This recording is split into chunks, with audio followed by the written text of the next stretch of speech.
de la caiguda dels àtoms, no? Això és Epicur. Em sembla que no és Demòcritus, és Epicur. És Epicur, el que ho diu és Lucreci. Potser sí que és... Això en llatí es diu lexigum clinamen. Exacte, el clinamen. Que tu tens una poesia sobre això, ja te l'he llegida. Sí. Com el gat que no pot evitar de caure si cau, però menys cau de quatre potes, no? Té la llibertat de remoure's fins caure de quatre potes. Sí. No pot evitar caure si l'han llançat, però... Sí. Però el problema és que hi ha un senyor que ens fa unes lleis i que ens diu sí, però us permet una certa llibertat dintre d'això, dintre d'un ordre, no? Llibertat dintre d'un ordre. És a dir, que llavors la llei no ve dels elements, ve com sobreposada, i llavors això és platonisme. Entens que hi ha una espècie de déu intel·lectual que ha planificat un món i que el posa. El que passa que deixa les coses una mica fluixes perquè la gent pugui ser lliure, però lliure fins a cert punt. Això una mica així, seria una solució, no? Sí. Una solució, però bueno, és una solució que a la gent materialista occidental li costava molt d'acceptar, aquesta idea idealista, entens, baixada del cel una mica. Entens? Com si hi hagués un ser ordenador que t'ordena i te planifica les coses, malgrat que permet que hi hagi llibertat. Però que vol que els conjunts vagin anant cap a una cosa determinada. Bueno, tot això és filosofia, no?, que es pot anar fent. Bueno, què? És filosofia molt. A veure, que he parlat 4 vegades i no sé tot. Que es crema. No es crema, això és de l'aparell, però és un bon consell. Sí, és del començament, sí. Però de totes maneres, alguna cosa es crema, no sé què. Si és Londres o París, però... Què? És que ara us ho tornem a dir d'un minut. Doncs, bueno, això és el tema de la complementaritat. És un principi filosòfic, bastant filosòfic, perquè no és numèric. És una cosa així dita una mica així genèrica i tal, no? Aleshores, una altra qüestió, aquí el 93 és l'àtom de Bohr. L'àtom de Bohr és molt interessant per 2 raons. Una, perquè és una aplicació de la teoria quàntica, i una altra perquè aquesta aplicació és amb una cosa que és una mica més grossa. Un àtom és més gros que el quàntum aquest. No, per això ho explicarem després.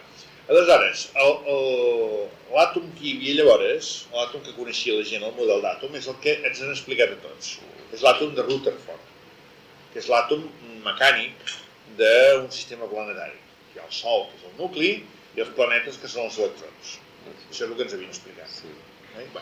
Doncs la gent es pensa que aquest és l'àtom de Bohr, i de vegades en llibres de batxillerat i d'això ho posa. L'àtom de Bohr és un sistema planetari, tal i qual. I això no és l'àtom de Bohr, això és l'àtom de Rutherford, que és de finals del segle passat. I el Bohr fa un salt molt fort, que és per mi transcendental, perquè l'àtom, diguem-ne, és la figura perfecta del que és un objecte. És un objecte ric, complex, estructurat internament i tal. I aleshores, fins ara, fins a la física quàntica, tots teníem la idea dels objectes quiets, dels objectes clars. Un objecte, saps el que és un vas, mires això i dius, té així, això, vas. Mires així, bolígraf, o rotulador. Enteneu què vull dir? No, és dir, els objectes tenen estructures constants, clares. I llavors les miraves i li posaves el cartellet, que era la metafísica, diguem, el cartellet. Era dir que allò era una cosa, o una persona, o el que sigui, no? El que en diuen els signes d'identitat. La gent es pensa que els subjectes tenen signes d'identitat. Sí que els tenen, però no en són. Els tenen, però no són subjectes, són signes d'identitat. Els signes d'identitat són objectes, no subjectes. Quan diu Catalunya, s'ha de salvar els signes d'identitat de Catalunya, la bandera, el no sé què, els segadors, el Parlament, la Generalitat de Catalunya, etc. Això són els signes d'identitat, no? Això és l'objecte Catalunya, no el subjecte Catalunya. Ja parlarem del subjecte Catalunya. És una intenció, no una extensió. Amb essa, intenció. Una essa, amb essa. D'acord, que hem dit aquest matí? Sí. Doncs, l'àtom de Rutherford era clar. Era la mínima expressió de la claredat, perquè llavors no se sabia res més. Ja els electrons encara no sabien bé què eren, els nuclis no sabien bé què eren, etc. I llavors el conjunt se sabia ben bé què era. Llavors ve el Bohr i ens ho espatlla. Tan maco que és. Tan maco que és. Però no és espatlla per mi en bé. És a dir, és una lliçó que ens l'hem d'aplicar tot. És a dir, totes les coses que ens sembla que sabem que són toves per darrere. Són rares per darrere. Totes són rares per darrere. No hi ha res que s'esgoti en una estructura. I l'àtom de Bohr, ell fa el següent. El nucli no el toca, perquè és massa complicat. I el deixa. Ja el tocarà el Heisenberg més endavant, que no sé ni temps de parlar-ne. Penseu que tot això ho seguia al peu de la lletra l'Ortega i Gasset, que era un home molt llest, que sabia alemany molt bé. Des de l'any 5 ja va aparèixer per l'Ateneu de Madrid dient la ciència ha canviat, i se'n va anar a casa seva. I tothom, què diu? Per què ho he dit? Al cap d'uns quants anys vaig fer un article al diari El Sol que deia Dios a la vista. I deia que des que existeix el quàntum de Planck ja torna a ser possible Déu. I que abans era el materialisme aquell que impossibilitava Déu. Del segle XIX i tot això. Doncs aquest senyor va fundar la revista d'Occidente i era una revista molt avançada i una editorial. I al cap de poc ja va editar un llibre que jo li vaig llegir quan tenia 20 anys, que el tenien per allà, a la revista d'Occidente, que es deia El Átomo, i era del Heisenberg. I aquest fa la investigació que el Bohr fa en la corona dels àtoms, no l'àtom, el nucli atòmic. Doncs el Heisenberg més endavant la fa sobre dintre del nucli atòmic. Doncs fora del nucli atòmic, la corona de planetes, diguem-ne, substitueix les òrbites per orbitals. I en comptes d'òrbites, que l'òrbita és una cosa determinista, el substitueix per orbitals, que és probabilístic. És a dir, que és el que hem explicat nosaltres. És a dir, allò que ens deia que hi havia una boleta que era l'electró que anava voltes amb una òrbita determinada, a una distància determinada, i que hi havia una altra distància, etc. Doncs diu, aquesta distància no és més que una probabilitat. Això ho tinc molt ben posat aquí, i per tant això ho mirarem ara, perquè en poques... Una imatge vol més que 100 paraules. La tenim, aquesta imatge? Jo diria que sí,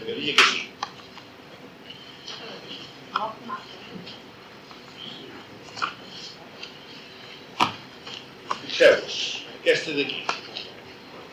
La nube de càrrega de l'àtom d'hidrogen. Sabeu que l'hidrogen només té el nucli i un electró, només un. Doncs aquests puntets indiquen els llocs on podria estar probablement l'electró. Si són molt espessos vol dir que tenen més probabilitat. I si són menys espessos vol dir que tenen més probabilitat. És a dir, això és un orbital. L'orbital de l'electró de l'àtom d'hidrogen. Fa molts viatges, sempre canviats. I a més, això no està ben dibuixat. Perquè aquests punts que hi ha aquí, que em sembla que són de defectes del paper, també podrien ser del dibuix. També podrien ser del dibuix. I podríem anar a la quinta punyeta i encara podríem trobar algun punt. És a dir, l'orbital de l'electró únic de l'àtom d'hidrogen arriba a tot l'univers. El que passa és que per allà lluny la probabilitat és de 0,00. I en canvi aquí la probabilitat és molt més alta. I aquí molt més alta, i aquí molt alta, i aquí hi ha una cosa blanca, perquè això és el nucli, suposo. No sé si està ben fet o no. I llavors ja el nucli ja no hi entra. És a dir, que ja se li acaben les possibilitats. I aquestes possibilitats, aquest número ve determinat per una cosa que aquí està apuntada una mica més després, però que ara l'avancem, que és això que posa aquí la mecànica quàntica, el 95, posa Heisenberg i Schrödinger. Aquest Schrödinger és el que va fer l'equació d'ona de Schrödinger. I aquesta equació d'ona és la fórmula més important de la física quàntica. I aquesta equació d'ona el que diu és el grau de probabilitat que té l'electró de trobar-se en un punt determinat. És a dir, tu li preguntes l'equació d'ona. I aquí què? I et dirà 35% de probabilitats. I aquí què? 10 probabilitats. I aquí què? 0,3. Això és l'equació de Schrödinger. Això es pot aplicar a les partícules, no? Es pot aplicar tot. Llavors vol dir que tots els altres àtoms... Bueno, aquí sí, però inclús l'equació d'ona pot anar sense fora d'àtom. sense la distància al nucli. Entens? Sinó un eix de translació o el que sigui. Una ona, no sé. I llavors els altres àtoms s'intercalen amb Hi ha aquest. un merder aquí que et pots imaginar. I això suposant que tu tens una idea molt fixa de que hi ha la boleta en algun lloc. Que no hi ha cap boleta enlloc. Hi ha una probabilitat, que no és una boleta, una probabilitat és un número, és una boleta. I la boleta apareixerà quan li doni la gana quan topi amb algú. Això refereixes a l'electró. Sí, l'electró. I això és un orbital. Llavors aquí comencen a haver-hi més orbitals amb àtoms més complicats. Tot això d'aquí. I això vol fer-ho sense remenar el nucli per dentro. Sense remenar, Deixant el nucli suposant que el nucli Sí. estava com un Sí. el nucli no diu res. Aquest d'aquí, per exemple, és de l'àtom de liti. liti.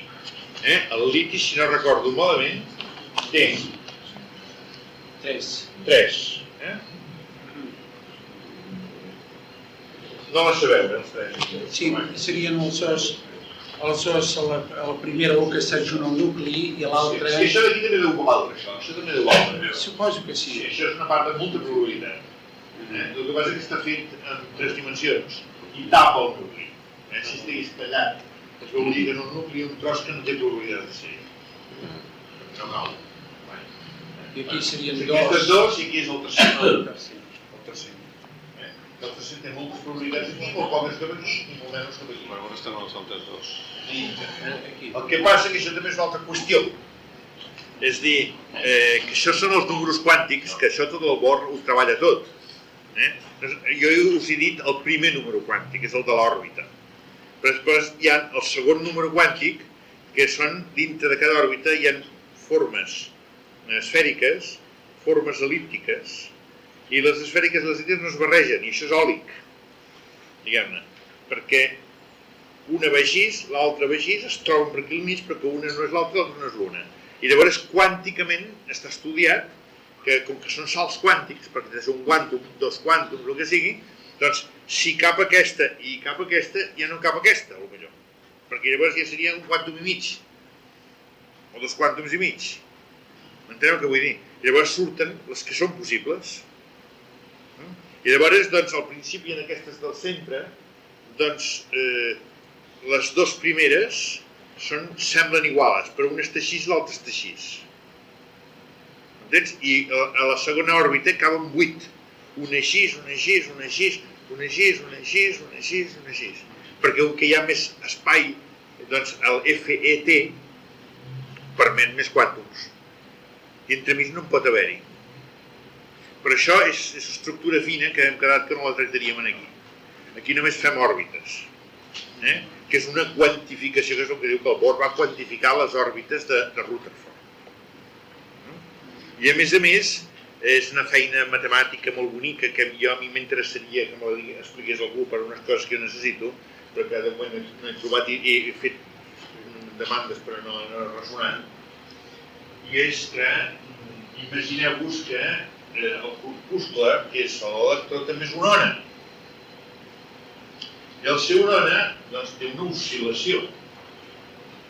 I aleshores, com que està enrotllada, és una ona així tancada sobre si mateixa, i hi ha una espècie d'interferència, que això tu em protestaràs, però no sé perquè no sé com va. Però resulta com que és una ona, sabeu el que són plaques vibrants?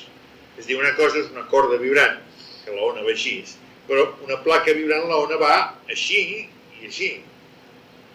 I aleshores, doncs, si agafes l'electró i el veus com una ona de probabilitat que es rodona així, és una placa però una placa, és una placa rodona, que és una superfície esfèrica, vibrant. I quan vibra li passa una cosa a les campanes són superfícies corbes vibrants. Llavors és molt difícil calcular el que passa allà dintre, les interferències de les ones que vibren allà dintre. I això jo crec que el Bohr ho té calculat, i ell sap exactament la mida que ha de tenir la campana, per dir d'alguna manera, perquè es faci unes ondes estacionàries o unes ones d'interferència correctes, que donin un quàntum cada vegada. Deixeu-ho córrer. O sigui que el centre geomètric de les òrbites sí que se sap, no? Sí. O sigui, les estels... Sí. I no solament això, sinó paràmetres d'eixos. Perquè això és el segon d'això, el segon quàntum. I llavors encara, en realitat ara me'n recordo, que en la primera òrbita no hi ha el·líptica, sinó que és esfèrica. El que passa que caben dos quàntos perquè hi ha un tercer número, un quart número quàntic, que és l'espín. I llavors cap un espín que roda així i un espín que roda així caben en el mateix lloc. No es destorben. I per això accepta en el nivell d'això 2. I això ho tinc aquí, una cosa de micos que tinc per aquí.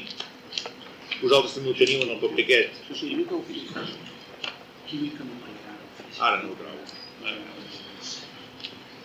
Tot això és meravellós. Aquí no està. I tampoc. I aquí sí. Aquí està. Doncs aquí tenim calculades la configuració electrònica de tots els àtoms. Això és una cosa bonica. Això hi és, de difícil. Això aquí arriba fins al 90, fins al 100, no sé quantos. L'urani està per aquí, l'urani veieu, aquí el 92. Sí. I aquí està l'hidrogen. Sí. L'hidrogen aquí no es veu gaire bé, s'hauria de muntar bé, però hi ha una fletxeta així, i aquí a l'heli hi ha una així i una així, que són les dues situacions dels espins. És dir, que l'heli, doncs... Hi és, el llibre? En el llibre hi és. Ara es veu més bé, no? No, ara no es veu més bé. Bueno, màxim es veu això. Que la fotocòpia es veu més bé. Sí. Bueno, és dir, que l'hidrogen només té un àtom, un electró, l'heli té dos, però té un que la fletxa mira cap amunt i l'altre que la fletxa mira cap avall. Que vol dir que té un espín diferent. Llavors, com van apareixent, i tot és quantificat, això. L'espín hem dit que és la direcció. I això són els números quàntics. La direcció, el sentit de gir, sí. Sí. Llavors, a cada un d'ells hi ha la quantitat d'electrons. Exacte. Gràcies. Bueno, és una feina de mico, això. Sí. No, ja està dit.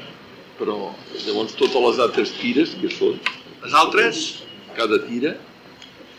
això són capes d'electrons. Són capes. Això és la capa K, que és la més dintre, després la capa L, Sí. en què té, que no té capa L, però que ja comença a tenir el líquid, té la capa L. És la Sí. segona capa. La segona capa. Recordeu els temperaments dels elements que hi ha capes? Sí. La capa M, la capa N, la capa O, la capa I, això són subcapes de les capes. Una capa d'aquestes té 3 subcapes. Sí. Com lliguen capes i orbitals? És dues coses diferents o en un orbital hi ha diverses capes i com lliguen les capes amb la probabilitat És dir, en els llocs on una capa només té un, és la pitch, però en els altres, els orbitals són casos particulars dintre de les capes. Si el KLBN o B són capes. Sí. Tot això em sembla que en els papers que teniu està explicat com s'obté això. Tot això està explicat, és a dir, estudiant una mica a poc aquests esquemes, surt tot. Jo recomano també aquest esquema, que és molt difícil, però que no l'explicarem, però que és una delícia, inclús artísticament considero una delícia. Això només és de l'hidrogen. Només, de l'hidrogen, fixeu que és complicat. L'hidrogen que només té una capa, i això és l'electró de l'hidrogen, són les cantúries, els salts, els valls de l'electró de l'hidrogen. És a dir, jo considero que tots els àtoms són com orgues. És l'orgue que té aquelles flautes que van creixent així, doncs veieu, això aquí també són les flautes. Això són un orgue. Sí. Però bueno, aquesta és la capa K. Aquesta és la capa M, la capa N, la capa N, la capa O, la capa P, etc. Llavors, l'electró únic, normalment quan estan no excitat a l'àtom, està rodant aquí, diguem, seria el nucli que està rodant així. Diguem, plan clàssic, ja ho orbital aquí. Aleshores, si ve un fotó, un llum, i l'excita, salta. Sí. És a dir, si és un quàntum, salta aquí. Si és dos quàntums, salta aquí. Si és tres quàntums, salta aquí. Si és quatre quàntums, salta aquí i així successivament. I aleshores comença a rodar, diguem-ne, clàssicament no està per tant ficat probabilísticament, si es parlem d'una altra manera, en aquest nivell del principi. Aquí hi ha la freqüència, la longitud d'ona en angstroms. És a dir que la llum que necessita per saltar d'aquí a aquí és una llum que ha de tenir aquests angstroms de longitud d'ona. La longitud d'ona és contrària a la freqüència, però vull dir, van juntes, puja una baixa l'altra. Hi ha una fórmula molt fàcil, doncs, si no m'equivoco jo, no hi entro, va. No hi entro. Doncs, aleshores, aquest electró va saltant i queda rodant en aquesta direcció i ha absorbit un quàntum. És a dir que l'electró que aquí tenia un quàntum, aquí en té dos.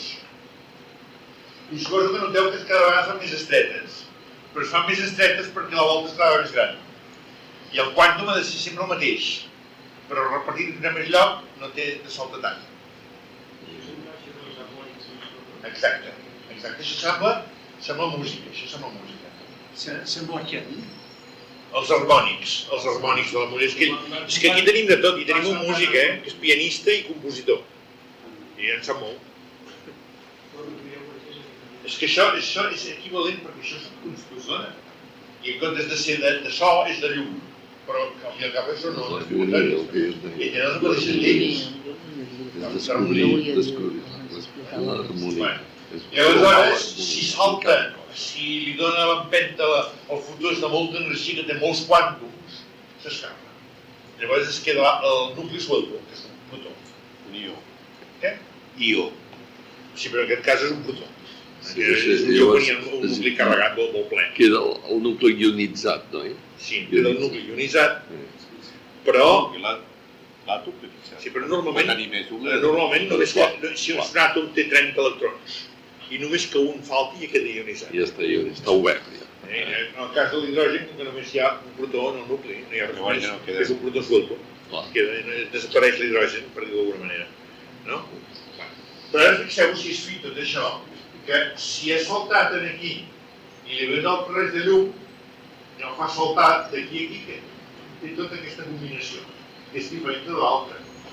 I aquí, si està en aquest nivell, està excitat aquí, li ve més llum, salta amb aquestes d'això, i així successivament. I tot això està estudiat per aquí, segons la llei de Mosley, etc. I aquí està explicat, no sé quantos, la sèrie de tal, la sèrie de pes, tot això, es poden estudiant, etc. Viceversa. En el moment que ja no hi ha llum, llavors se'n cansa. No és el seu estat normal i retrocedeix. Cau. I al caure deixa anar aquesta d'aquí. Si salta d'aquí aquí, deixa anar aquesta d'aquí. I el que havia absorbit ara ho deixarà. Llavors, els àtoms excitats, quan van retrocedint cap al seu estat natural, van deixant anar llum, que és la fosforescència, fluorescència i moltes coses. La fosforescència. Enteneu? És a dir, per exemple, a les pantalles de televisió hi ha uns àtoms de fòsfor que els rajos catòdics, els rajos que venen de la televisió, els exciten i els fan saltar cap aquí dalt. Però llavors se'n cansen i el que tu veus és el cansament. No veus els rajos d'aquestes? El retorn. El retorn. I amb això se sap tota la matèria de tot l'univers, perquè s'analitzen els rajos de llum de les estrelles i totes hi ha aquests cansaments que venen i revisen que allà hi ha silici o que allà hi ha... L'espectre que dona, no? L'espectre, l'anàlisi espectral. Espectral. I totes coses d'aquestes. Inclús passen coses rares, per exemple, que hi ve una llum que té tota aquesta informació i es troba en un núvol i el núvol absorbeix aquesta llum i es fa saltar, excita electrons del núvol. Llavors el núvol deixa anar per cansament el seu i llavors t'avisen no del que ve per aquí, sinó del que està passant en aquest núvol, que era un núvol que ni el veies, etc. Hi ha tota classe de coses. No és una cosa... entenc, perquè quan un està cansat és mal espectre. Mal espectre. Dolent.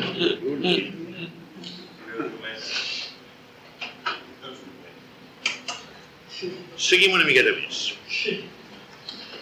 Com estem de temps? Va bé. Ara anirem en el 94.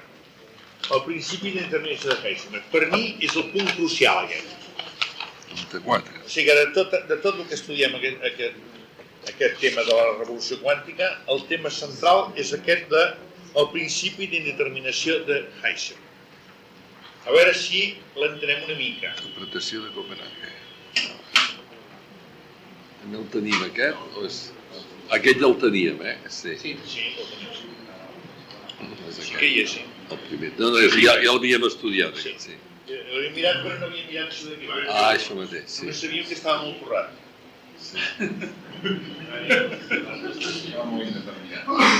Ara ja no està de currat, que no? Encara ja? Ja no està de currat. És mal de la bèstia, això. Bueno, el principi de Heisenberg és aquesta formuleta tan tonta que es veu. Sembla tonta i tenia. I llegida una miqueta perquè s'entengui, ve a dir, aquestes deltes vol dir marge d'error. Vol dir que és negativa. El marge d'error de la mesuració, de la medició de la P, que ja veurem què és, multiplicat pel marge d'error de la definició de la medició de Q, és més gran o és igual al quàntum de Planck. A veure... Ara diem el que es ve. 2, 1...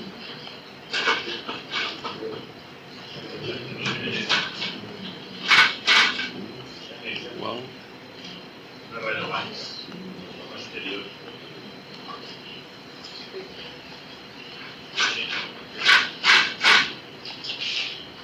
Sempre m'ho toquen aquí. Això se'n diuen, a la P i la Q se'n diuen... No, si és que en és complementària, no complementària, no sé com diu. Vull dir, recordeu que l'acció F, E, E. I que això, multiplicat això per això, tenia que ser igual a NA, no? Prescindiu de l'N, i treballarem amb un sol, o sigui, un quàntum. Doncs bé, això és un producte, i aquest producte es pot agrupar, per exemple, F, E, per T, o F, T, per o ET, això no és l'ET, per T. Es poden agrupar d'aquesta manera. I tradicionalment s'agrupa així perquè funcionem així. Aquesta no se'n parla gaire. A mi m'encanta, la que m'interessa més de totes, per deixar-la. Se'n parla molt d'aquesta i d'aquesta. És a dir, aquí hi ha treball o energia. Recordeu que això es podia fer energia o podia ser treball. Això es té que sabem què és. Això és força viva o quantitat de moviment. Ho hem explicat, l'empesta. I per tant ja sabem què és. I això és espai.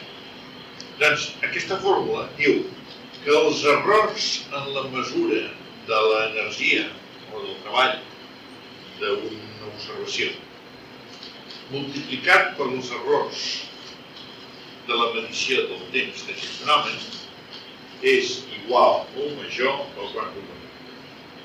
Aquesta N o 1, Fixeu-vos que aquesta fórmula s'assembla molt amb aquesta, solament que aquí han aparegut unes deltes, i aquí doncs, ha desaparegut la N, que encara que valia 1. D'acord, és la mateixa fórmula. O sigui, aquesta fórmula d'aquí és la mateixa que aquesta d'aquí dalt. La mateixa. Solament que està llegida en negatiu. En comptes de dir, això val tant, diu els errors d'això valen quant. Els errors que facis aquí i els errors que facis aquí, multiplicats, és dir, valen aquesta quantitat, és una valor constant. Dit d'una altra manera, mai hi ha error zero. Però el dir errors què refereix? Vol dir que no saps on són, no saps si de treball han tingut 27 hercis o han tingut 40.000. Per tant, tu vas, és dir, això per exemple a la pràctica, doncs tu observes un electró. per observar-lo li envies un fotó per veure-lo, no? Es fa així. Sempre que mires i mires, sempre hi ha un fotó per entremig que està jugant. No? Que això també està en relació amb el de l'Einstein, que sempre hi havia la llum per entremig que rebentava la simultanitat, doncs ara ens rebenta l'observació. Esclar, si tu vols mirar a veure com és aquest aparell i per saber-ho li envies un elefant, no veus res. Ara, si tu vols mirar un elefant i li envies això, potser sí que hauràs alguna cosa. La relació, diguem-ne, entre la cosa observada i el mitjà d'observació. Resulta que quan arribes tan avall amb l'observació com es passa d'aquí, les dues coses, totes dues tenen un quàntum cada un. I ja està, ja pot sortir el que vulguis. Entens o no? És a dir, sempre hi ha una font d'errors. I aquí diuen que la font d'errors és el quàntum. És a dir, que quan aquí fas un error massa gran, aquí pots precisar més, perquè aquí et deixa el quàntum, et deixa que la imprecisió sigui només el quàntum. Dit d'una altra manera, dintre del quàntum no ja saps què passa. Per tant, si tu el quàntum el descomposes amb aquests dos factors, doncs, entre els errors d'aquests i aquests com a mínims hem de sumar el quàntum, perquè és la determinació bàsica que tenim. O sigui que l'error complementari o total no pot accedir d'un quàntum? No pot ser, al revés, no pot ser més petit que un quàntum. Més petit que un quàntum, però més gran sí. O igual o major. O sigui, quàntum o n quàntum. Sí. És a dir, l'error no et deixa més per altres raons. El producte. Però el que no pot és ser més precís que un quàntum. No pot ser més precís. Llavors, fixeu-vos, es queda entès això. No pot ser més precís que un quàntum. És a dir, tot el que és infraquàntic és indeterminat. D'acord? Llavors, fixeu-vos quina cosa curiosa. Si tu agafes això així, aquest, si vols, el pot precisar fins a l'infinit, o quasi bé fins a l'infinit, a condició que aquest s'enredi cada vegada menys, quasi diria fins a l'infinit. Imagineu-vos que el quàntum, en comptes de ser que número de petit, fos 3, fos 25. Fos 25. Doncs 5 per 5 són 25. No? Però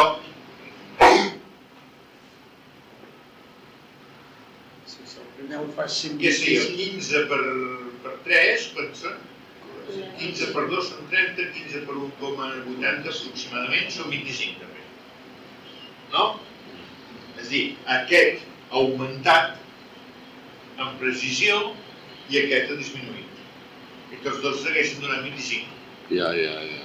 Sempre es va compensant. Exacte, es van compensant. Llavors jo quan us deia que aquí qualsevol d'aquestes magnituds preses 1 a 1 o 2 a 2 poden subdividir-se fins a l'infinit, volia dir que es poden determinar fins quasi a l'infinit. Però llavors els errors de la complementària, si és la P, els errors de la complementària augmenten per compensar per arribar que tot el producte de les dues arribi i no es mogui d'aquesta quantitat. És a dir, per tant, què fa aquesta fórmula? Aquesta fórmula el que es fa és definir una àrea d'imprecisió, és a dir, és paradoxal, precisa l'imprecisió. O limita la imprecisió. Si tu sempre ho veus al revés. No, limita la precisió. Limita la precisió. Sí. És a dir, fins aquí és precís, però menys no. És que això és el que fa. A partir d'aquí per sota ja no. Ja no. D'acord? Però amb una gran agilitat. Això és una cosa misteriosa i que és epistemològica molt interessant, difícil de tractar aquí en aquest moment. Oi? Una cosa que preses per separat sí que es poden precisar. Però a la que precises una s'enreda l'altra, o a la que precises aquesta s'enreda aquesta. I llavors pots arribar a saber exactament la posició, però no pots saber la quantitat de moviment que té perquè la llista no t'empenta per saber on era. Hi ha una interacció entre l'observador, per dir-ho d'alguna manera, i la cosa observada, que fa un merder terrible. I això, a més, fa entrar en crisi la relació observador-observat. I això en física quàntica és l'ordre del dia. I això, a més, posaria exemples curiosíssims de coses. Hi ha algú amb una mica d'humor que diu que l'equació d'ona de Schrödinger doncs també defineix l'estat d'ànim de l'observador. És a dir, que si el físic aquell dia s'ha aixecat amb mal humor, doncs els electrons tenen una disposició. I si està de bon humor, tenen una altra disposició. La interacció d'una mata. Clar, perquè com que ell és el que li envia les coses per mesurar, doncs si ell està d'una manera, les envia d'una manera i si no les envia d'una altra. Això es pot entendre de manera mística i esotèrica, com si vulgueu, d'una manera molt tonta, molt mecànica, molt reduccionista, no? Però probablement hi ha barreja de les dues coses. El que passa és que això s'hauria d'aprofundir una miqueta més. Però l'observador i la cosa observada s'interaccionen entre ells i fan les coses difícils. D'acord? Bueno. Això, l'avantatge per nosaltres, i podem anar a dormir tranquils aquesta nit, diguem-ne, si no diguéssim res més, és que és molt petit. És molt petit i no afecta les nostres relacions, perquè tot el que fem nosaltres és d'un grau de precisió molt més groller. I aquestes coses passen desapercebudes. Per tant, en principi, tranquils. Després veurem que la cosa es complica. Les petites ens pot afectar més. Com? Si de vegades una cosa més petita pot afectar més. No sé ben bé què vols dir, però si entenc el que vols dir m'encanta. A veure, què has volgut dir exactament?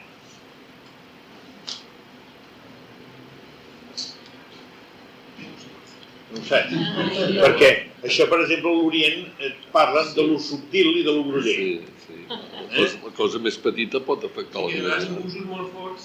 Sí, no fan res, quasi bé res, no fan quasi bé res. Res un molt. Exacte. Una miqueta, per exemple, això es veu perquè és quàntic en les mutacions genètiques.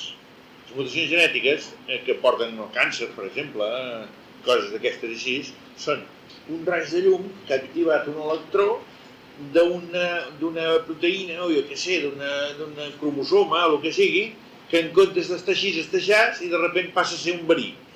O passa a ser una cosa que prolifera sense la llei del cos. No? I és una cosa superfina, i a més el cos estan totalment desprotegits, perquè no estem acostumats a aquesta mena de proteccions. Tenim búnkers atòmics, tenim coses d'aquestes, però no tenim protecció contra l'atmosfera i tot el que hi ha per fora i tal. Els nostres gens estaven tan protegits per la naturalesa que ara que queden desprotegits no sabem com fer-los. Doncs sí, és una cosa subtil que muta terriblement. Terriblement. Sí. I diria moltes coses més, però això és el que ve de la hipòtesi aquesta global, que aquí les conclusions que van sortir, que aniran sortint ara d'aquestes històries, doncs ja veurem. Anem una miqueta més endavant. La mecànica quàntica, això de la interpretació de Copenhague, és la interpretació de que aquesta dificultat que acabem de posar ara, aquesta dificultat és essencial. L'Einstein diu que no, deia que no. Deia que hi havia variables ocultes que nosaltres no sabíem i que a la llarga se sabrien i que igual com els àtoms que no saben que eren indivisibles després va resultar que eren indivisibles, doncs això també sembla que és inassequible i al final serà assequible. Això és la tesi de l'Einstein. O sigui, l'Einstein, que és un dels grans introductors del quàntum, i se'l planta igual que l'Einstein, que això és degut a la ignorància. I llavors la interpretació de Copenhague diu el contrari. Diu que això és radical, que no té remei. És radical, que no té remei. I sempre és molt aventurat dir aquestes coses perquè després resulta que surten unes... Hi ha, per exemple, que s'ha empenyat a dir, perquè l'Einstein està dient això, però en canvi t'has d'aguantar quan ell diu que la velocitat de la llum és indepassable. Entens? I després han intentat molts buscar coses que la depassaven i de moment no s'ha trobat. Seriosament no s'ha trobat. Hi ha qui diu que sí, però en realitat no. Hi ha una superació, però per una altra banda que vindrà ara. Però per la banda física no hi ha superació de la velocitat de la llum. Doncs, segons aquests de Copenhague, tampoc hi ha superació de la indeterminació de Heisenberg. I no es podrà. I una de les raons que podien ser de les més tontes, de les menys místiques, és que com que l'observat i l'eina per observar-la són de la mateixa magnitud, no hi ha manera d'aclarar-se. Sempre l'observat ha de ser més groller que l'eina d'observació. Quan la és fina, doncs tens una quadrícula fina per fer un dibuix, però si tens una quadrícula que un dels quadres agafa tot el dibuix, no saps parlar la quadrícula aquella. Enteneu el gra de les fotografies, no? Si és un gra molt gruixut, es veu el granet i es desfigura la figura. I quan més fi és el gra, més contínua sembla la figura. Enteneu? I que això s'entén, tot això és molt fàcil d'entendre. Doncs igual passa amb això. no? Que és una cosa que hem arribat baixant, en què allò en què observàvem la cosa que volíem descobrir és de la mateixa magnitud que la cosa que volem descobrir. O aconsegueixes donar-li la volta per una banda a base d'aconseguir que una d'aquelles coses sigui molt precisa i les altres et va desdibuixant, diuen molt bé, jo sé que la partícula aquesta va amb una força, un impuls de 300 no sé quantos. Estupendo, però no sé on és. Què et serveix això? Perquè la localització, la E, ha quedat marxada d'osques. L'he enviat a rodar i no sé on és. Allò que sé que és, no sé on és. Per què em serveix? I així successivament, no? I potser pots saber on és, però en canvi no saps el que és. No saps el que és. I coses d'aquestes així, i per tant no tens volta de full, diguem. Aleshores, això és la interpretació de Copenhague. Aquesta interpretació de Copenhague i els contraris, ara ho veurem després, es va fer una cosa molt forta. És a dir, als anys 30 va haver una lluita fortíssima entre les dues tendències. I és curiós que s'ha descobert, hi ha un llibre allà, el trobareu, aquesta sociologia, que sembla que els que pensaven indeterministes radicals, els de Copenhague, eren gent pro-nazi. I la gent que era determinista radical, l'Einstein i aquests, eren pro-jueus. O sigui que van coincidir amb una lluita que va haver a Alemanya i tot el centre d'Europa molt forta. I a més aquest llibre explica una mica les causes d'això. És a dir, hi ha unes raons físiques que no tenen res a veure amb el sociològic i amb el polític ni res. Però van ser decantats uns cap a una banda i altres cap a l'altra, segons sembla per la decepció que va tenir Alemanya després de la Pau de Versalles, que se li va caure el món al damunt, i va veure com en un caos que ells havien tingut sempre la idea de l'ordre i de la perfecció i de la llei i de la racionalitat i tal, i amb la Primera Mundial se'ls va ensorrar tot, i aleshores els ambients intel·lectuals pro-nazis eren ja gent irracional, diguem-ne, gent de tendència irracionalista, perquè això és irracional, diguem-ne, la introducció de la irracionalitat dintre de la gran racionalitat de la física clàssica, que era el més racional de tot, més que no pas altres ciències, no? La ciència física era la perfecció de la racionalitat, la mecànica, no? Considerava una part de les matemàtiques, la mecànica. Doncs, i això són raons, diguem-ne, sociològiques, no? Que van coincidir. I llavors veurem qui té raó d'això. Llavors comença un litigi al llarg de 30, 40 o 50 anys i a veure qui té raó d'aquestes dues tendències. De fet, la mecànica quàntica és una mecànica que substitueix la mecànica de Newton. Totalment, la substitueix, sobre bases diferents. I la concreten Heisenberg i Schrödinger. A pesar de tot, Schrödinger era d'una banda i Heisenberg era de l'altra. Heisenberg era pro-nazi i Schrödinger era pro-jueu.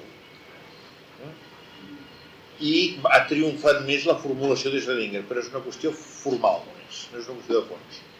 I les dues valen igual, però una és més pràctica que l'altra, una fa, és el que se'n diu mecànica de matrius, i l'altra és la que fa l'equació famosa d'ona de Schrödinger.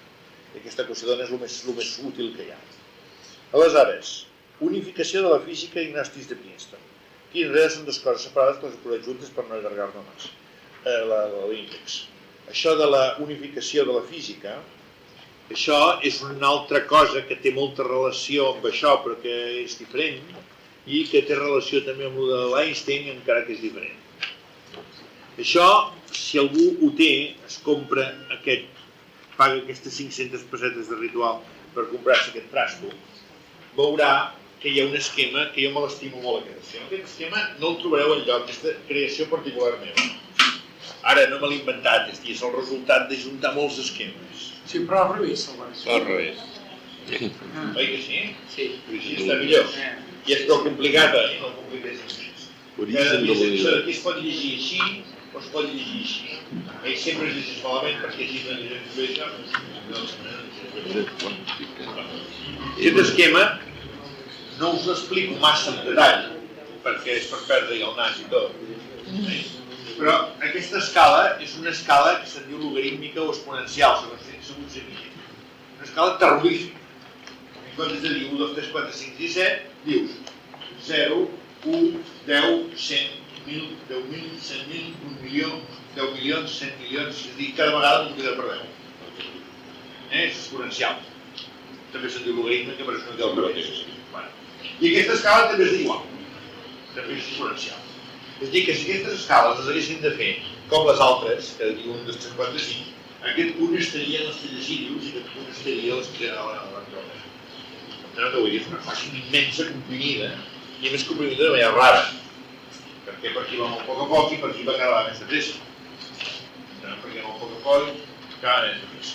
Totes aquestes corbes que hi ha per aquí, o rectes, si estiguessin ben fetes les escales, serien unes corbes totes xafades així i tal. I en canvi amb aquesta escala pareix que aquestes rectes són sorprenents. Això és filosofia que no us explico perquè ens hi passaria moltes hores. Però deixeu-me ja treure conclusions. Això és el Big Bang. I això és avui, no el diari, Té la mateixa lletra. Té la mateixa lletra. No s'hi han robat això hi ha algun culpable per allà baix. Perquè aquesta meravella d'això, informàticament me l'ha fet aquell. Perquè aquí tenim de tot, ja aneu veient que tenim un informàtic que fa uns dissenys impressionants. On està aquest esquema? Aquí. La pàgina, que té pàgina. Al començament, Té pàgina, número? Té número? No, no té número. Al començament, diu. Al començament... A la següent, aquella que ha començat a explicar el quàntum, aquesta, la següent d'aquesta. Ja, la següent.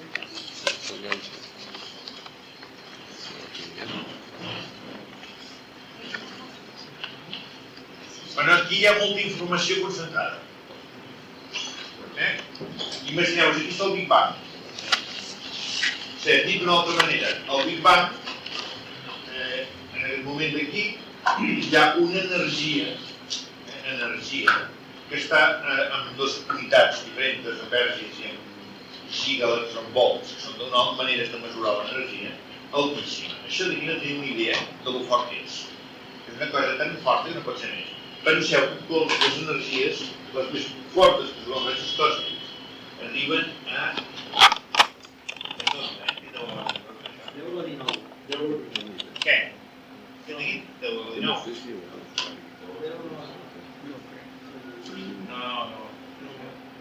Mira l'energia. 10 elevat de menys 4. Sí, 10 elevat de menys 4.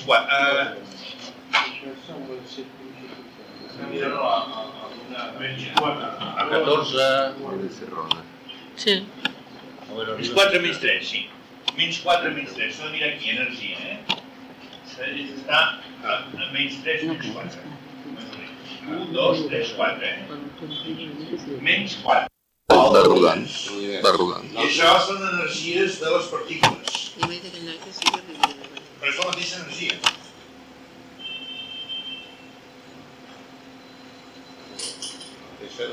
Llavors ha de ser una recta que ha de ser la bisectriu. Que no té que ser la bisectriu. Bueno, dic que així. Sí, bueno, Si és la mateixa. Però jo crec que no és la mateixa. No és la mateixa, no. L'energia actuava... Deixa'm explicar, no ens fotis fora de moment. Aquí hi havia molta energia, I aleshores es va escampant, es va expandint, l'univers va perdent energia.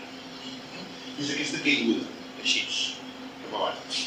Aleshores, actualment, hi ha unes energies que estan per aquí, altres estan per aquí, etc. Aquí hi ha una part primera, que és l'era quàntica, que és una era que dura mil·lèsimes de segon, o milionèsimes de segon, del principi de l'univers que tindrà 10 elevat, és a dir, 10.000 milions d'anys. Aquest univers té 10.000 milions d'anys, o 15.000 milions d'anys. Doncs d'aquests 15.000 milions d'anys, una raqueta milionèsima de segon és aquesta era quàntica, que va durar poquíssim. Això d'aquí és el que aquí està significat amb aquell esquema que hi havia al principi, amb aquest tros d'aquí, diguem. En un moment molt ràpid, es creen categories més altes. I es feia un període molt lent, hi feia molt poc augment de categories, i ara últimament s'accelera. Aquests dos esquemes s'han d'anar comparant, Doncs, aquí apareixen els fotons. I avui dia fotons de tota la gamma. Avui dia, fotons més baixos. Però aquí apareixen altíssims, fotons supercarregats. No hi havia ni àtoms, ni molècules, ni cèl·lules, ni res. Ni electrons, ni quarks, ni res de res. Aleshores, aquí apareixen els leptons, els quarks, aquí els barions, aquí els nuclis, aquí els àtoms, aquí les molècules, i aquí molt ràpidament cèl·lules, animals, homes i totes aquestes històries. Van apareixent. Aquestes ratlles són les interaccions que tu em preguntaves que què eren aquestes interaccions. Una cosa que després t'ha quedat fosc. Sembla, és a dir, això s'ha descobrint pujant cap aquí. És a dir, nosaltres venim d'aquí. I això s'ha anat descobrint venint cap aquí. I aquí hi havia dues interaccions importants només, que era l'electromagnètica i la gravitatòria. La gravitatòria té molt poca força, però té l'avantatge que suma. L'electromagnètica té bastanta més força, és energia, però no suma, sinó que es contrarresten el més i el menys. Per tant, aquesta, encara que sigui molt forta, actua en coses molt locals i molt petites, però tota la química està basada en això. Tota la biologia està basada en això. I tot el funcionament de les cèl·lules està basat en l'electroquímica, en l'electromagnètica. Per això, d'aquí surten les molècules, les cèl·lules, els animals i tot això. La gravitatòria, que és molt més fluixa, no obstant és la que governa tot l'univers. Les estrelles, diguem, les galàxies, els planetes. Perquè les grans masses sumen l'energia de cada una de les partícules i les gravitatòries i donen unes gravetats enormes que arriben fins a les temperatures. Hi havia aquestes dues. Però aleshores, a mesura que es va anar, aquí per exemple, no sé si ho llegirem, aquí diu microscopi electrònic, aquí diu microscopi efecte túnel. L'efecte túnel és un efecte quàntic. Quan els elèctrics saben que amb un fil elèctric, si poses aquí un condensador o el que sigui, un elèctric o el que sigui, que tallis un com se diu això? Un aïllant. Doncs un aïllant no passa. L'electricitat no passa així. No obstant passa. Per què? Perquè hem dit abans que potser l'electró està a la quinta punyeta i li dona la gana de passar. I l'efecte túnel és que de tant en tant passen electrons a través d'aïllants que no hi hauria de passar cap a l'electró. I això se'n diu efecte túnel. Hi ha un microscopi super. No passa gaire vegades, això no, molt poc. Home, passa moltes vegades, és a dir, mirat individualment passa molt. El que passa que, com que els corrents elèctrics que usem nosaltres són de molts milions, que passi un no té cap importància. No fa corrent. Un aïllant és un aïllant. És un aïllant. A nivell macroscòpic un aïllant és un aïllant. Però es pot treballar amb coses molt fines i avui dia es va fer els ordinadors electrònics basats en l'efecte túnel i aleshores va ser una cosa, els transistors aquells tan petits es faran infinitament més petits. Ens podran injectar-nos un ordinador, que aquest ordinador ens arregli les cromosomes d'una cèl·lula i després l'escopim i el tirem a les escombraries. Ens injectaran l'ordinador,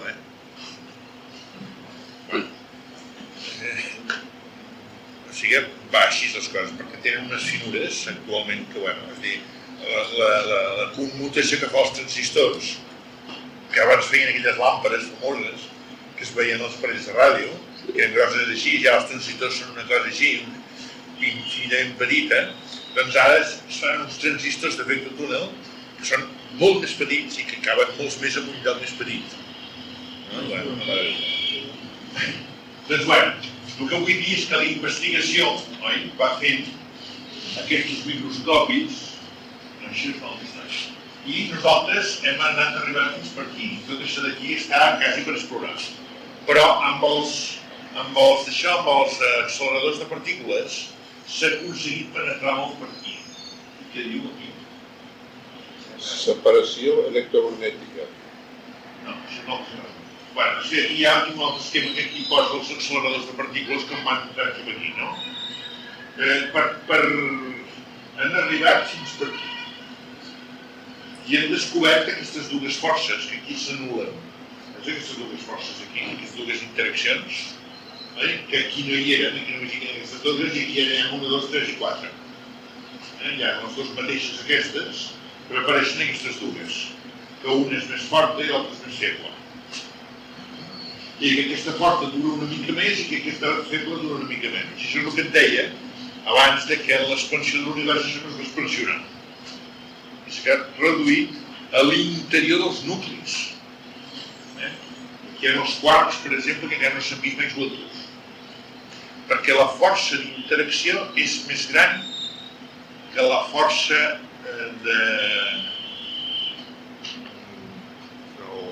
cos, és a dir, que l'energia interna, constitutiva.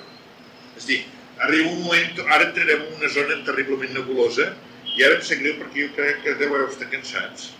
I ara arribàvem als punts més importants i són fumuts, són fumuts. És a dir, que tinc por que no siguin suportables. No entrem en detalls perquè són laboriosos. Senzillament, hi havia un moment que no hi havia res, no hi era tot sense definir, que era tot imprevisible.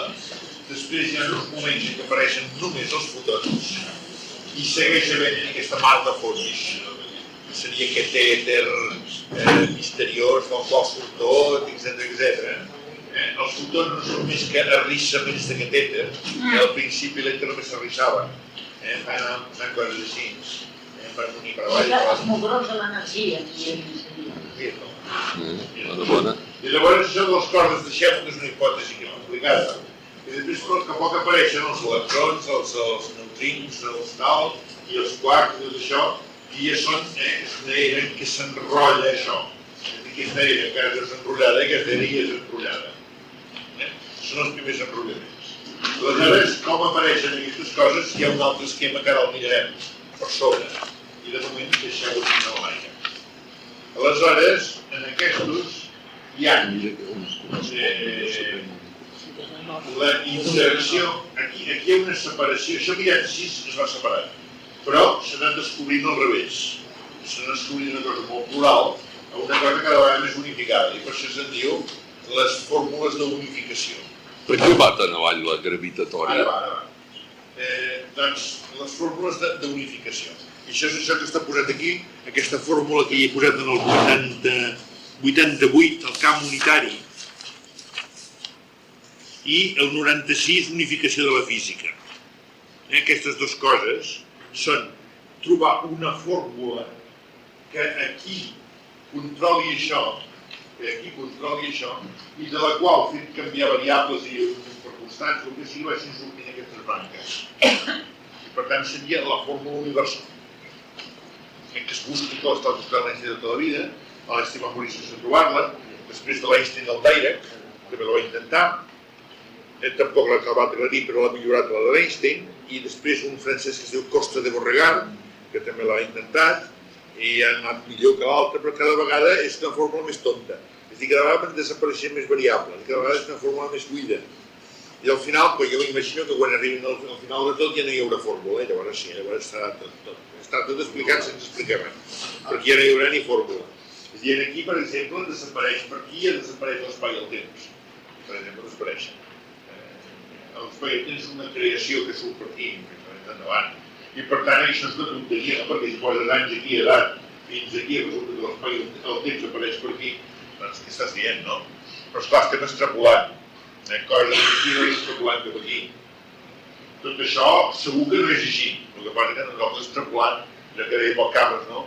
Com que ens remenem dels corpuscles, tots són corpuscles, i no ho són de corpuscles. Però els tractem com si fossin perquè ens veuen nosaltres punturem la realitat perquè s'adapti en les nostres fórmules. Doncs resulta que això de les interaccions aquestes, això cap aquí és unificació i cap aquí és diversificació. I aquesta unificació no està aconseguida. Això hauria de posar puntets aquí, perquè tot això se sap això i és molt recte, i per tant sembla que hauria de venir així, i suposar que això fa així és una suposició. El hàptic Nihil, tots aquests que són derivats del Einstein, doncs estan treballant molt el tema de la gravitatòria. I els físics quàntics treballen més aquestes d'aquí. I normalment la física quàntica i la física relativista, que és la que treballa la força gravitatòria, es diu que encara no estan unificades, que és aquesta unificació. Ara, per què poso això d'aquí que m'ho preguntat, aquesta baixada tan forta? Doncs per una cosa que ara us anava a explicar quan hem tallat, i que és molt fotuda, però que sou prou intel·ligents de l'entendre. Dèiem que des del punt de vista dels cossos anàvem fent tot corpuscles, i no ho són.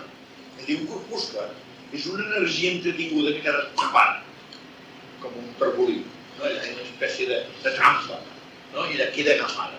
Llavors hi ha una energia interna. Aquesta energia interna, quan es trenca, és la desintegració atòmica, la desintegració nuclear i altres desintegracions més fortes que hi ha encara. Doncs són aquestes petits, no? Les nuclears són aquestes d'aquí, les atòmiques estan aquí, les nuclears d'aquí, i encara hi ha desintegracions per cap aquí. Llavors, quan s'allibera aquesta energia, passa a ser externa. Però quan està tancada internament, aquests cossos que tenen aquesta energia interna, entre ells interaccionen. I aquesta és energia externa. Construir un vagó requereix una acumulació de força, de treball, no? Que els obrers fan a la fàbrica. Però una vegada està construït el vagó, a més, poses una locomotora i és una altra força que li afegeixes, d'interacció entre vagó i locomotora. Ho veieu o no? És a dir, que hi ha dues classes de força. La força constitutiva dels cossos i la força interactiva entre cossos. Doncs bé, cap a la banda d'aquí, els cossos són tan importants, s'han fet tan grossos com aquí, que tenen una força interna molt gran i la interacció és molt petita. La interacció entre tu i jo és molt petita, comparada entre la interacció entre un protó i un neutró, entre un protó i electró, o que sigui. M'entens? I en canvi tenim molta força acumulada, ja no diguem la Terra, la Terra té una quantitat d'energia interna impressionant, no? I té una interacció gravitatòria amb el Sol, però és molt més forta la quantitat d'energia que té interna que la interacció amb el Sol. En canvi, quan anem anant cap aquí, cada vegada la interacció és més important i la força interna és menys important. És a dir, la força corpusculitzadora que es va perdent. I cap aquí pràcticament ja no n'hi ha. Encara que en diem que sí, no n'hi ha. És a dir, els leptons dels quals pràcticament no són corpuscles. Encara els leptons tenen l'avantatge que són pobres desemparats, que s'aguanten en si mateixos. I estan sueltos, por ahí. Però què són? No són corpuscles. Ara parlarem. Però hi ha en principi que són poc corpuscles i molt ona. És a dir, s'assemblen més en els fotons que no pas en els cossos. Entens? I llavors, en canvi, les energies d'interacció van creixent. Aquí, aquesta pujada d'aquí, tot això, jo m'has preguntat què queda i encara no ho sé el que és això. Però segurament és l'energia d'interacció entre partícules. Però no apretis massa. M'entens? No apretis massa, de moment. I cada vegada més forta.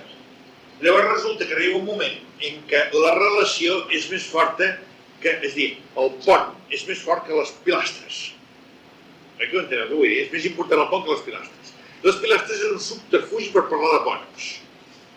Com si diguéssim, quan dic jo bec vi, el que m'interessa és el bec.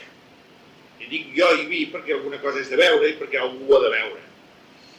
No sé si m'explico, però jo que volia dir, això pot ser, no sé, però vull dir que pot ser donar-se el cas que l'important sigui la relació.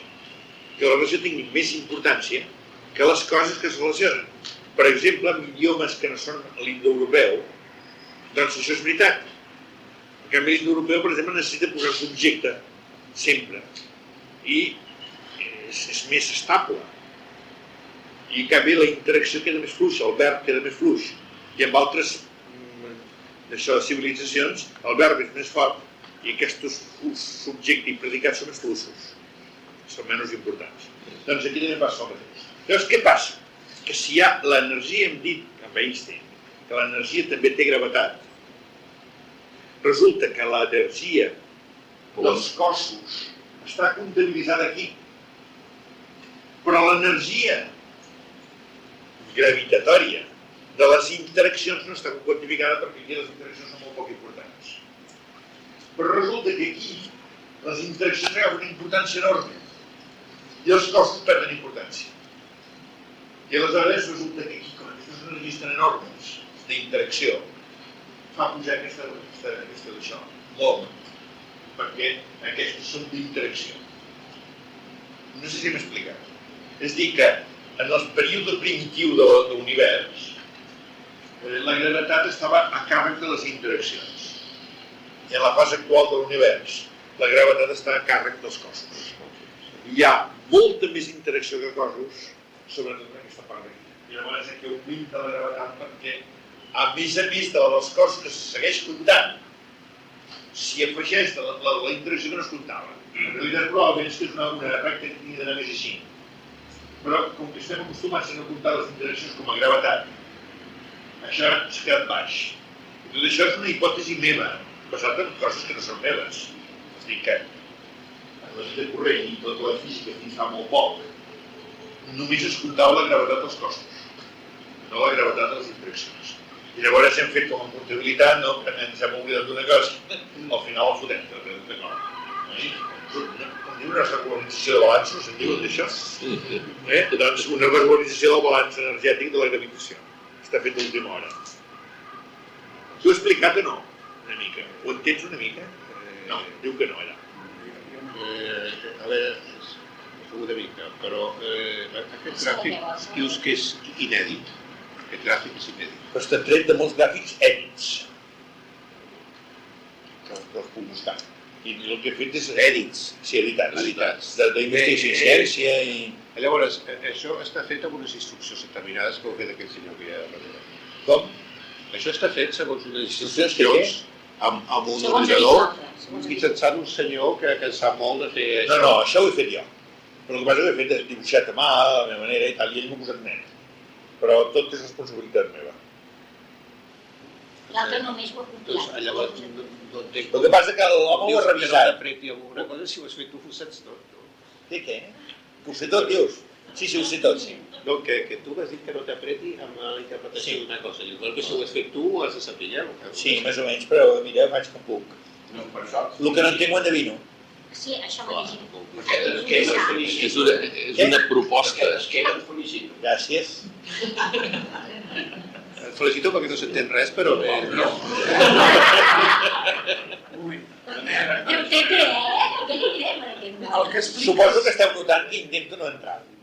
No, però és que... Perquè ara m'encantaria agafar-lo amb ell i començar a discutir punt per punt d'aquí. No, punt per punt no, però... Alguna vegada ho farem, considereu una hora, una hora. No, però Lluís Maria, les interaccions que hi ha al començament, en el Big Bang, en els fotons, què signifiquen aquestes interaccions? Està la paraula i és mala paraula, perquè interaccions entre algú. Exactament, és interaccions entre els fotons. Sí, però és que resulta que la interacció és més important que els fotons. És una proposta. Sí, interaccions entre fotons. Sí. Això ho has de posar a l'internet. Interaccions entre els fotons. Sí, és que els fotons són interaccions. Això ara vindrà, és que tinc d'explicar més coses per entendre-ho. La primera proposta és, abans que estiguem més cansats i l'energia de les capes es baixi, podríem atacar directament l'últim punt i poder anar cap enrere. Gràcies per això, però deixa'm, ja tu m'has fet una parada i ara jo paro i parem aquesta discussió, perdona, i arribarem més de pressa cap al final, que ell el que vol és arribar al final i no està gent malament. No, la qüestió filosòfica de fons. Mireu, això d'aquí, per exemple, això el Carles es va posar més nerviós, perquè diu moltes més coses d'això, i voldrà saber què vol dir tot. Sí, aquest esquema és fals. Aquest esquema és fals. És fals perquè aquest tros és fals. Perquè és una hipòtesi meva, treta també de llibres i de coses, no? Però és meva, per empalmar el futur dels elements. És l'esquema de partícules elementals. Els sublectons és una hipòtesi. No és que sigui fals, perquè hi ha 2 o 3 teories, hi ha un número d'investigació i ciència que parla de les diferents teories, i he agafat una d'elles, i no m'ho he inventat tot, ni molt menys, però una part sí. Però bé, llavors fixeu-vos aquí. Prescindiu del futur per un moment, i veieu tot això d'aquí i tot això d'aquí. Són 2 classes de corpuscles. Això és una ordenació d'un merder de corpuscles que els ha sortit en els acceleradors de partícules, han sortit moltes, molt diferents, de moltes edats de vida diferents i moltes coses. I això és un intent d'unificació d'això que no se l'estrae. Això està basat en una cosa que se'n diu el model estàndard. No sé si us sentit parlar del model estàndard. Sí. Doncs, aleshores, ara estava volent posar-ho recte allà. Aleshores, hi ha una classe de partícules que es diuen fermions i una classe de partícules que es diuen bosons. Fermi és un de la colla. No sé si italià o és alemany. El nom és italià, però sap que ell és alemany. Italià, Fermi. No confonguin amb el Pauli. El Pauli és alemany. Bé, que sí, el Pauli és alemany i el Fermi és italià. Doncs, el Fermi junt amb el Dirac, que és anglès, van fer una espècie d'àlgebra, que se'n diu àlgebra de probabilitats, no sé què, com se diu, de Fermi-Dirac. I surten unes partícules que compleixen aquesta àlgebra. I són tots els que estan aquí dalt. I llavors, uns senyors que es deia Bossi, amb un altre que es deia Einstein, que vosaltres ja coneixeu, doncs va fer una altra estadística, no una àlgebra, una estadística, que se'n diu l'estadística de Bossi-Einstein, i les partícules que la compleixen es diuen bosons. D'acord? Doncs bé, totes aquestes partícules pràcticament no són partícules, sinó que són interaccions. Interaccions entre aquestes partícules. I la primera partícula bosònica, encara que estigui aquí posada pels fermions, és el fotó. El fotó tenia aquí. I aquestes haurien de sortir del fotó. Per aquí ho deu posar, no sé, suposa, Correlation includes. aquí, veus, posa bosó vectorial. Aquí les característiques del fotó és un bosó, no és un fermió. És l'única que està mal posada, però és que em convé per l'harmonia del quadre. D'acord? Aleshores, el fotó, per exemple... Aquí hi ha cosa per no entendre res, perquè si dius que ho pots allà per l'harmonia i resulta que no es pertany a baix. I ja està agafat tots els altres... Sí. Tots els altres. El fotó és un bosó. Has de treure la possibilitat de contradicció, no suposo que aquí, perquè ho fas tot el revés. I a més el fotó no és un fotó, sinó que és una interacció. I a més s'agafen totes les partícules, no? Perquè ja hi haurà clau allà, que agafa totes les altres. Aquestes partícules s'han inventat per buscar les interaccions entre aquestes. No són partícules, són interaccions.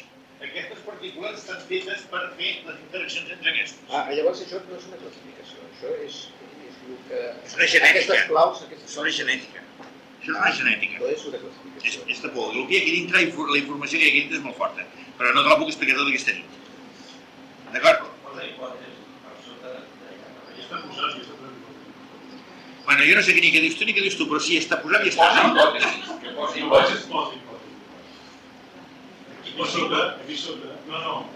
això ja ho ha dit, que la part de baix... La part de baix al centre. Que posi hipòtesis. No em posi hipòtesi. Mira. Sí, ja ho he dit abans. Sí, això ja ho he dit, sí. Doncs, sisplau, aquí no es pot explicar aquesta nit el que hi ha aquí. Ves aquí, deixem-ho córrer. Només dir que, per raons matemàtiques, s'ha considerat això com partícules i no ho són. Senzillament són intercanvis entre partícules. Sense explicar-ho, vull dir, tota aquesta classificació, això s'ha trobat analitzant un fotó, o podríem dir esmicolant un fotó? Tot això és dintre d'un fotó? I tant, hi ha un fenomen físic sorprenent que en diuen creació i anihilació, que tu un fotó que el tires contra un neutró i surt en un positor negatiu i un positor positiu. Un fotó en surt aquest i aquest. I aquests dos van en un fotó. O viceversa, que xoquen dos de tal i surt un fotó. Això se'n diu anihilació. Anihilació de matèria, no d'energia, perquè l'energia no es perd. D'acord? Tot això surt tot. És a dir, tot això que faig jo són intents d'explicació d'unes coses sorprenents que te les trobes. Això vull dir, el fotó és el pare de tota la creació. Això també ho trobareu en un esquema molt lleig, i a més que és encara més mentida que tot el que s'ha dit fins ara, però que explica molt, que és aquest d'aquí. Aquest d'aquí. El pare de tot, que dius. El fotó, sí. És a dir, aquí hi ha un... Això és l'èter. Això és una força que fa xic, això, aquest moviment. Una vegada fa xic i es retira. I crea l'ona. I aquesta ona és l'ona fotònica, és l'ona, el fotó com a ona, no com a corpuscle. I aleshores jo m'imagino que trau una falca per aquí i aquesta part d'aquí queda rodant així i aquesta part d'aquí queda rodant així, perquè són posades. La falca les fa rodar al revés. O que aquesta d'aquí, que s'estenint cap aquí, troba una falca i aquesta queda rodant així i aquesta queda rodant així. Com que això d'aquí, doncs, aquí veus tens en el centre l'ocular i en fora l'espès, aquí queda en el centre l'ocular i aquí l'espès. En canvi, aquí tens que en el centre està l'espès i el clar i el clar. Perquè això és invers, perquè la fletxa anava així. La fletxa anava així es genera una classe d'ona, un espectre de l'ona aquí d'una manera i aquí l'espectre contrari. I llavors al partir així es queden aquestes dues formes. I en canvi al partir així, com que això són simètrics, queden iguals però al revés.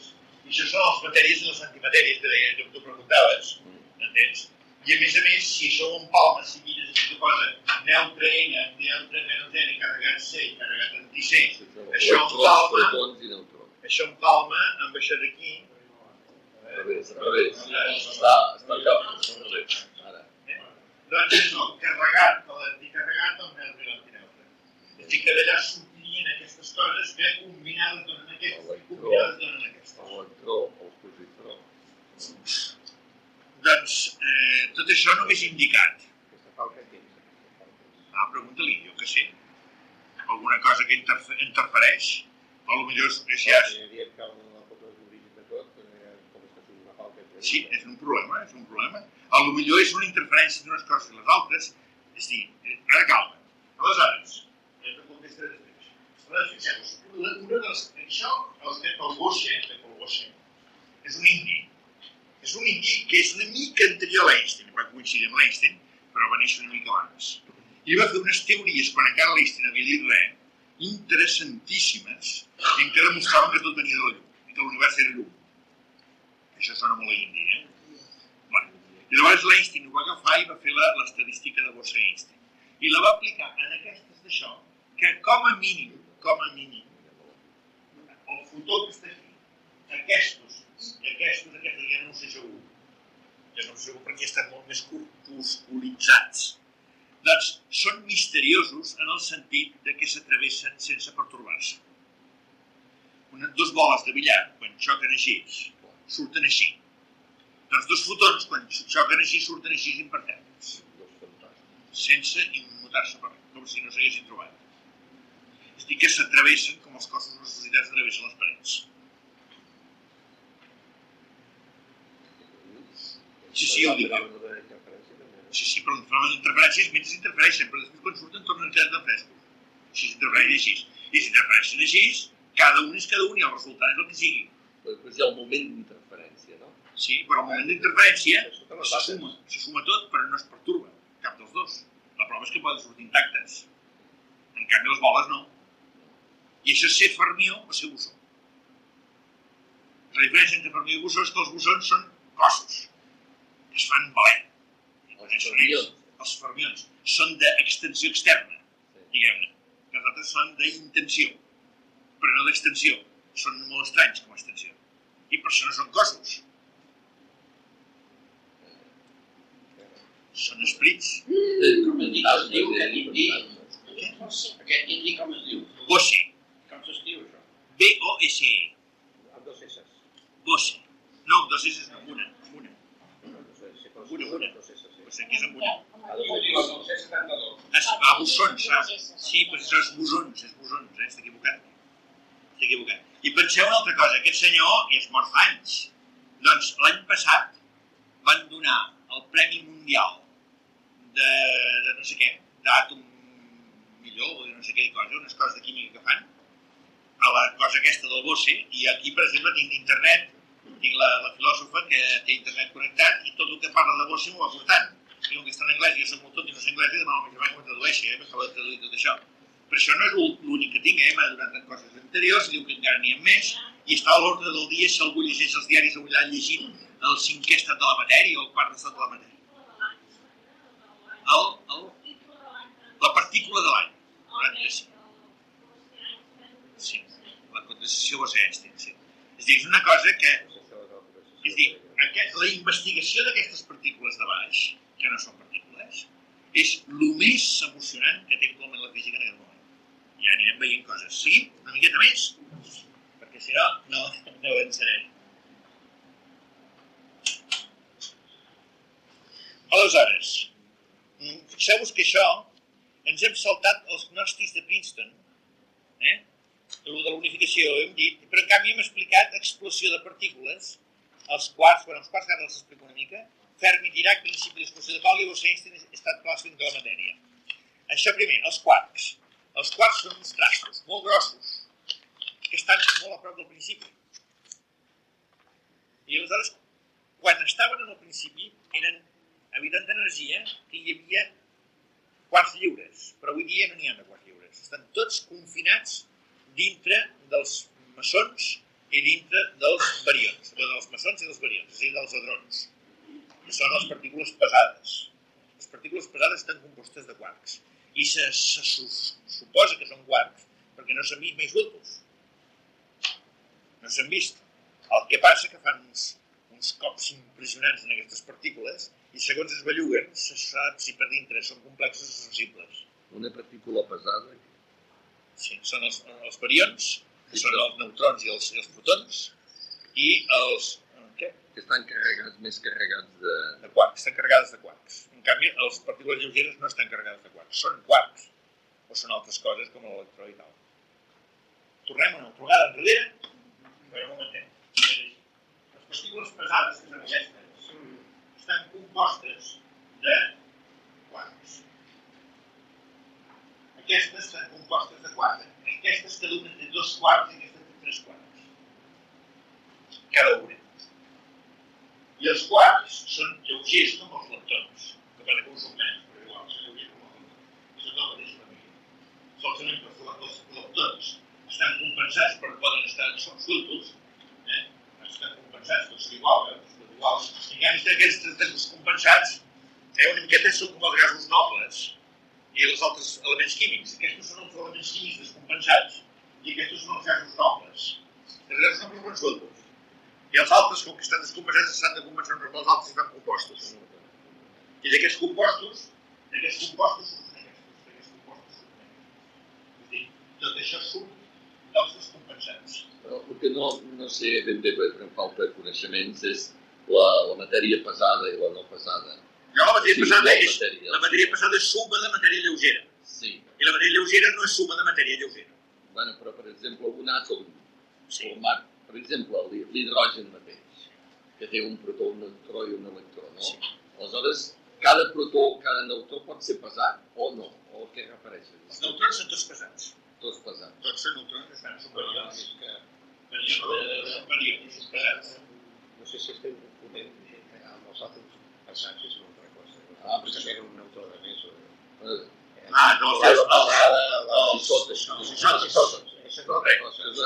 És perquè hi ha més neutrons del compte. Aquesta problemàtica teva, la tinc ja també està en els papers. Està aquí, veus? Fixa't, és un merder també això. És una altra filigrana, això. A veure. Jo crec que més que demanaria amb ell, que concreti hauríem de ser nosaltres que ens demanessin a els mateixos que no poden saber. Això pertany a un problema de més enllà. I aquí tens la llista de tots els nuclis. De tots els nuclis, des del nucli d'hidrogen, amb el nucli aquí de l'urani que està per aquí baix. I aquí, en cada línia, els isòtops de cada un. I aquí t'explica què és el que estan afegint amb tot això d'aquí, que tu n'estàs afegint. Però això són combinacions posteriors. Això pertany aquí. Poses una ratlla aquí, i llavors aquí apareixeries nuclis. Poses una altra ratlla, posaria àtoms. Poses una altra ratlla, posaria molècules. I són combinacions posteriors. Però el protó i el neutró són pesats. Són pesats. I encara l'electró és lleuger. Sí. I el quart també és lleuger. I el quart és lleuger. Sí. El que passa que hi ha tota una gradació que aquí està posada molt per sobre, perquè no tenia ganes de fixar que posa per aquí. Hi ha 3 sèries. Hi ha una sèrie més lleugera, una sèrie una mica més pesada i una sèrie més pesada d'aquesta. Entens? I llavors la sèrie més pesada d'aquestes és més lleugera que la sèrie lleugera d'aquestes. Això és molt complicat, això ara deixem. Bueno, jo no sé on era, en aquest moment. Els quarks. Bueno, però deixa'ls els quarks perquè és que no ens encallem. Bueno, els quarks doncs estaven sueltes en temps antics i si tinguéssim acceleradors de partícules suficientment poderosos, doncs també es tenien separats. Però només es poden separar perquè la seva interacció, que és la força forta, doncs actua molt fort i els té lligats, i no hi ha manera de lligar-los. I necessitaríem unes acceleradors de partícules que la rodona aquella que fan tan grossa passés des de la Terra fins al Sol.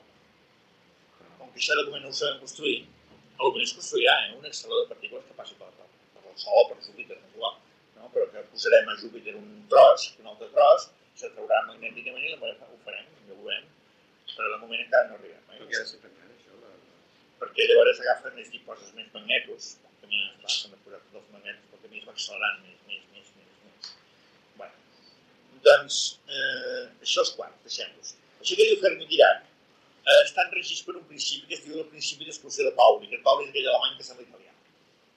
El principi d'exclusió de Pauli ve a dir una cosa molt tonta, que on hi ha un no n'hi pot haver un altre, perquè per inclús pel principi de no contradicció. Sí, de no contradicció, clar.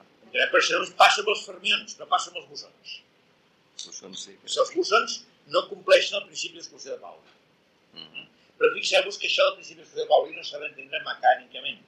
No és un lloc, com les boles de billar, que on està una no està l'altra, sinó és una qüestió de quàntums, és d'acció. On hi ha FT d'un no hi pot haver l'FTE de l'altre. Enteneu? Que es passa un o es passa l'altre, i no hi ha situacions intermèdies. En canvi, els bosons passa una cosa rara, que és que ja no són corpuscles. I per tant no són quàntics, l'ona. I l'ona és una cosa de probabilitat, i les ones es travessen entre elles sense immutar-se, etc. I per això és aquest estat més radical de la matèria. Llavors, el que he posat gnòstics de Princeton, abans de l'últim, que l'últim ja és el colofó. El gnòstic de Princeton és un segon pas d'una cosa que ja va passar als anys 30, i és que tots els físics, incluïts els einsteinians, els anti-Copenhagen, que eren més materialistes, tots es van tornar místics. Tots, tornar místics. És a dir que estudiar física no és que la física fos mística, sinó que la física exigia com a complement la mística, sense deixar la física de ser rigorosa, matemàtica i tal i qual, i amb això són molt insistents ells, que no barregem la gimnàsia amb la magnèsia. Però resultava que ells necessitaven ser místics i fer mística. Això està expressat d'una manera forta en un llibre de Lacaiós que es titula Escrits físics dels místics, místics dels físics. Hi ha textos de l'Einstein i del Heisenberg i de tots aquests. I llavors això va explotar fort cap als anys 50. I aleshores, tota una colla però es va trencar, hi havia uns que es van tornar una altra vegada deterministes i van negar la mística, i els que veien la necessitat de la mística s'amagaven. I es va descobrir un francès que es diu Rouyer, aquí no sé si hi ha el seu llibre. Sí, el llibre, jo el recomano molt, aquest llibre és un llibre molt important. Aquest llibre es titula La Gnose de Princeton, està francès. La Gnose de Princeton. Sí, està al costat d'aquest llibre. Bueno, doncs aquest llibre és aquest senyor que és professor de la Universitat de... Això, el llibre de Bosch, de... no sé què.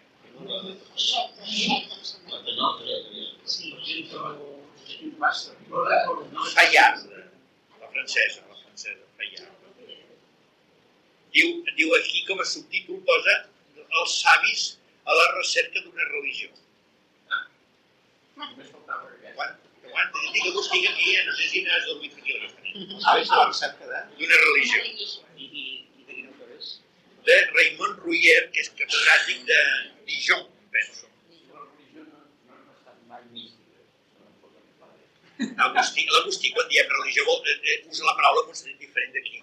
Aquí volen dir a la recerca d'una espiritualitat. Doncs hi ha els que posin espiritualitat. D'acord, enteneu que vull dir, sempre hi ha aquest problema de terminologia amb l'Agustí. Que jo ja me la sé tota, però com que també estic parlant amb molta gent que no són l'Agustí, doncs a vegades haig d'usar la seva nomenclatura, perquè jo parlo de l'escolàstica i ells diuen extensió externa i el convenit ho diuen, o extensió interna. I els que s'ha de dir intenció i no extensió interna, no s'ha de dir, però no ho deien. I estic citant-los amb ells, jo. S'ha de parlar en termes inequívocs. Si s'ha de parlar, però quan parles d'història no. Quan dius Plató no pots dir Aristòtil. Perquè si Plató es deia Plató, doncs ha de dir Plató. Diu, s'equivocava, perquè en comptes de Plató s'hagués dit Papet. Però es deia Plató. Bueno, doncs, sí, aquest llibre explica els nostres definicions.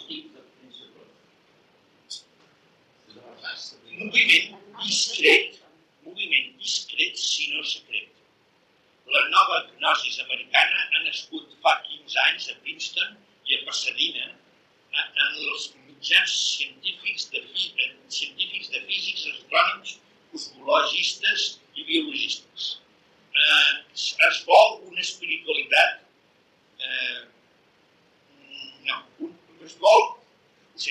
religiosa en el seu esperit, restant estrictament científica. És una ciència retorner, o sobretot a París a l'endroit.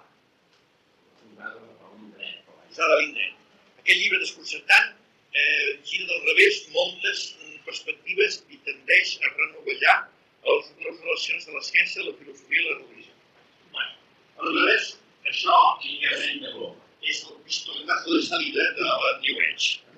Un altre llibre que va ser molt important en aquest sentit és aquest. Aquest d'aquí és el Tao de la física. Aquest senyor és un físic, el Francisco Capra, dels Estats Units de Califòrnia, i aquest senyor ha estudiat el Tao, el taoisme, i l'ha relacionat amb la física moderna. I diu que la física moderna s'entén més bé amb els conceptes del taoisme com els conceptes nostres de la filosofia nostra. I altres, per exemple, Krishnamurti s'ha relacionat amb David Bohm, etc. Hi ha hagut uns ponts entre filosofia oriental, per això està aquí el Garrigosa, suposo, i física contemporània.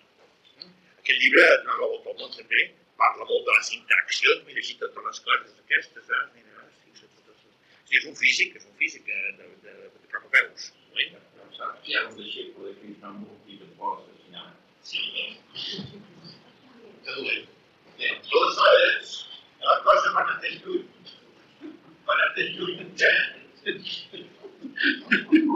els francesos en saben molt, de la sector. Doncs hi ha francesos, una cosa que es diu France Culture, una cosa que hi ha a París. Doncs se li va ocórrer reunir en un simpòsi, en un congrés, els millorets físics del món i els millorets místics del món, o teòlegs o coses d'aquestes d'esperit. I ho va fer. I a més, com que tenen un savoir, els francesos, doncs se'ls va ocórrer a fer-ho a Còrdova d'Andalusia. Perquè resulta que allà hi havia, fa 1000 anys, hi havia un tal Averrois i un tal Mineravi, que l'un era el gran físic i l'altre el gran místic. I aquests dos senyors en aquell temps encara les dues coses estaven juntes, com en Ramon Llull, etc. Estaven juntes, però llavors l'Averrois se li va pujar la cresta i va començar a prendre distàncies de l'Ibineravi. L'Ibineravi li deia, el que tu fas és una modalitat del que faig jo, i el que faig jo és una modalitat del que fas tu.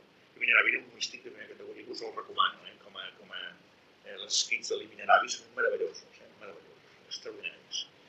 Total, que l'Averrois no vol dir bromes i és el fill pròdig que va marxar de la casa paterna, lluny, a dilapidar la primogenitura. No, perdoneu la imatge evangèlica. Això és una deformació professional meva. Sí. Soc del ram, mira. Doncs, total, que se'n va anar lluny, i durant 4, 5, 6, 7 segles la ciència ha anat lluny de la mística, i ara torna. El fill pròdig torna a la casa paterna. És a dir, no sé si que la paraula de l'Evangeli més aviat està a favor del fill pròdig que no de l'altre fill. És a dir, que diu que aquesta excursió i aquesta espècie, diguem-ne, d'aventura boja és magnífica. No sé quin és magnífic dels dos, si el que estava a casa paterna o el que se'n va fer l'aventura, però el cert és que consideraven aquests francesos que a Còrdova es podien tornar a reunir les dues bandes. I van fer un congrés, i aquest congrés és d'aquest llibre que són les conferències, i són impressionants. La ciència i la consciència. Digue'm. Sí, ja ho sé. Com està l'autor? De quin autor és això? Això no és de cap autor. Mira, tu agafa la referència que vulguis, perquè jo vaig comprar la... Nosaltres tenim estats juristes que estan marginats per la ciència oficial. Margina. Si interessa, es poden fer protocols Aquest curs deia abans, qüestiones quàntiques, escritos místicos de los físicos más famosos del mundo. Un llibre interessant per llegir. Hi ha escrits del Heisenberg, de l'Schrödinger, de l'Einstein, del James James, del Planck, del Pauli i de l'Eddington. Què us pareix? De quina editorial? Ellos. Hi ha moltes coses maques. I llavors, doncs es va fer aquest congrés, la ciència oficial més aviat va tenir fred de peus, i ha quedat, com si diguéssim, mig amagat. Es va tornar a intentar fer una cosa semblant en un congrés que es va fer a Venècia, que la UNESCO va convocar a Venècia, que és aquest. D'aquest jo recomano un article interessantíssim, que ara el citaré jo aquí. I d'això ha sortit una entitat mundial